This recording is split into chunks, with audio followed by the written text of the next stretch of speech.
Assalamualaikum warahmatullahi wabarakatuh. Perkenalkan, saya Ina Ratu Syuraya, NIM 10 dari kelas Tadris IPS A semester 4. Di sini saya akan menyampaikan materi pembelajaran IPS kelas 7 semester 1 tentang dampak interaksi antar ruang.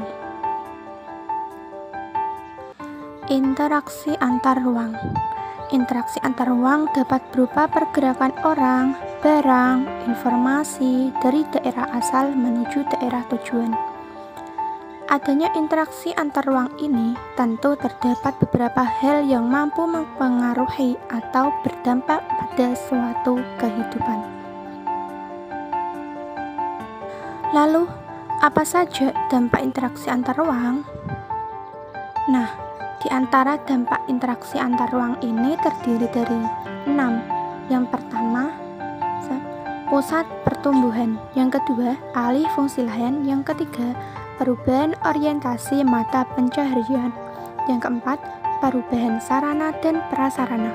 Yang kelima, perubahan sosial budaya. Dan yang keenam, perubahan komposisi penduduk.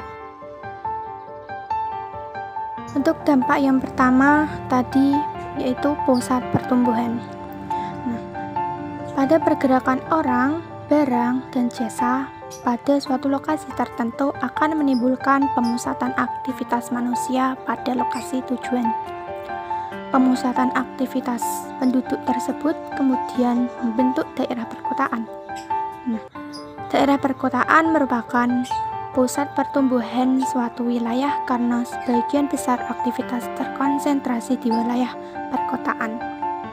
Dampak interaksi antar ruang yang kedua yaitu alih fungsi lahan. Semakin banyak penduduk yang datang dari suatu kota akan disertai dengan kebutuhan tempat tinggal. Akibatnya terjadi alih fungsi lahan dari lahan pertanian menjadi permukiman, perdagangan, jasa, industri, dan lainnya. Dampak yang ketiga yakni perubahan orientasi mata pencaharian. Daerah yang terjadi tujuan pergerakan penduduk akan dihuni oleh mereka yang memiliki pekerjaan beragam. Jenis pekerjaan juga berkembang karena adanya kebutuhan akan barang dan jasa yang semakin beragam. Orientasi pekerjaan berubah dari yang tadinya berorientasi pada sumber daya alam, khususnya petani, kini menjadi pekerjaan yang lainnya, seperti pada gambar tersebut.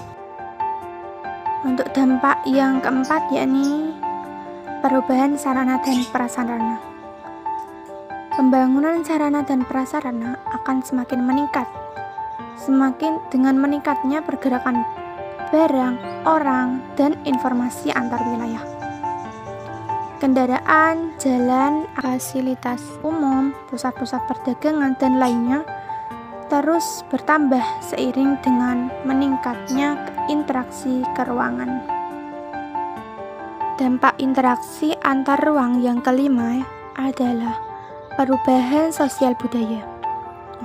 Terjadinya interaksi sosial antar anggota masyarakat akan disertai dengan pengaruh terkait norma dan nilai yang dianut oleh masing-masing individu.